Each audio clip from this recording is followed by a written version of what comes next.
ఇక్కడ మనం క్లాసులు చెప్పడంలో కొన్ని ఆశయాలు ఉంటాయి. మనం ఎదగడానికి, మన జ్ఞానం పెంచుకోవడానికి. ఫస్ట్ పాయింట్, పంచింది పెంచబడుతుంది. క్లాసులు చెప్పేవాళ్ళు ఈ విషయం గుర్తుపెట్టుకోవాలి.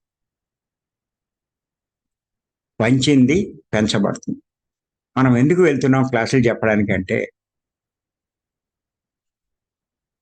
జ్ఞానాన్ని పెంచుకోవడానికే.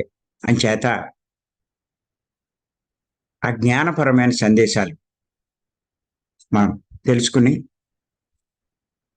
వాటిని ఇవ్వడానికి దాంట్లో కొంచెం మాస్టరీ రావాలి. ఆ జ్ఞానం బోధించాలంటే వాళ్ళ స్థాయి నుంచి ఈ జ్ఞానం వైపుకి మళ్ళించాలి. చేత ఏదో మనకు నోటికి వచ్చి చెప్పేస్తామని చెప్పి అనుకుంటే కాదు. రెండోది, వాళ్ళల్లో ఈ జ్ఞానాసక్తి ఉన్న వాళ్ళు ఉంటారు. వాళ్ళందరిలో కలిసిపోయి ఉంటారు. కానీ మీరు వెళ్ళి ఈ విషయాలు చెప్పేసరికి వాళ్ళు ఇన్స్పైర్ అవుతారు. వాళ్ళు ఇలా జూమ్లోకి రావడం కానీ, భీమవరం క్లాస్కి రావడం కానీ చేస్తూ ఉంటారు. అలాంటి వారిని ఇందులోకి తీసుకురావాలి. ఎక్కువ మీరు వెళ్ళే కాడ ఈ ప్రాపంచిక మార్గంలో ఉన్న వాళ్ళే ఎక్కువ ఉంటారు.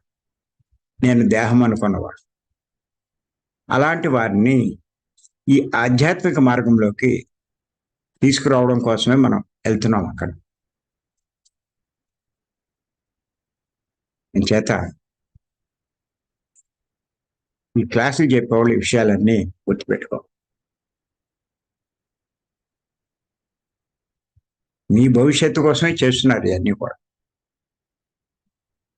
చేత అసత్యాలు చెప్పకూడదు, లేనివి చెప్పకూడదు, గొప్పలు చెప్పుకోకూడదు.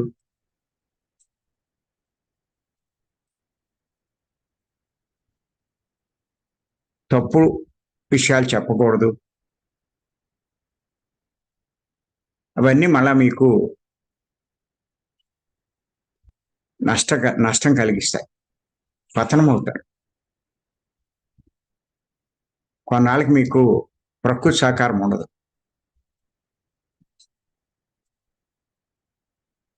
ఈ క్లాసులు చెప్పేవాళ్ళు కూడా ఒక విషయం గుర్తెట్టుకోవాలి. ప్రకృతి మనల్ని గమనిస్తుంది అన్న విషయం మీరు మర్చిపోకూడదు. అంటే భగవంతుడు ఈ నడిపేవాడు, సృష్టి నడిపేవాడు. అలాగే ఎంతో మంది మాస్టర్లు మనం గమనిస్తున్నారు. నువ్వు సత్యం చెప్పినప్పుడు, ధర్మమే నువ్వు బోధించినప్పుడు వాళ్ళు ఏం చేస్తారంటే పైన ఉన్నటువంటి మాస్టర్, ఆ దేవుళ్ళు దేవతలు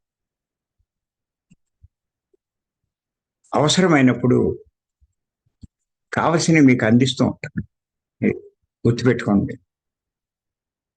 లేకపోతే వాళ్ళ సహకారం మీకు రాదు.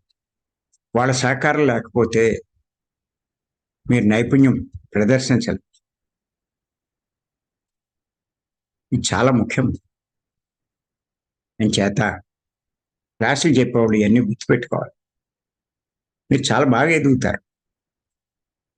తక్కువ సమయంలో మంచి మాస్టర్ అవుతారు. చెప్పేశాం అది చెప్పడం అందరూ చెప్తారు. దేవుని వందల కొద్ది మాస్టర్లు ఉన్నారు. వినేవాడికి మెచ్చుకోవడం కాదు మీకు కావాల్సింది, ప్రకృతి మెచ్చుకోవాలి, ప్రకృతి హర్షించాలి. దాని మీద దృష్టి పెట్టి అసభాషిక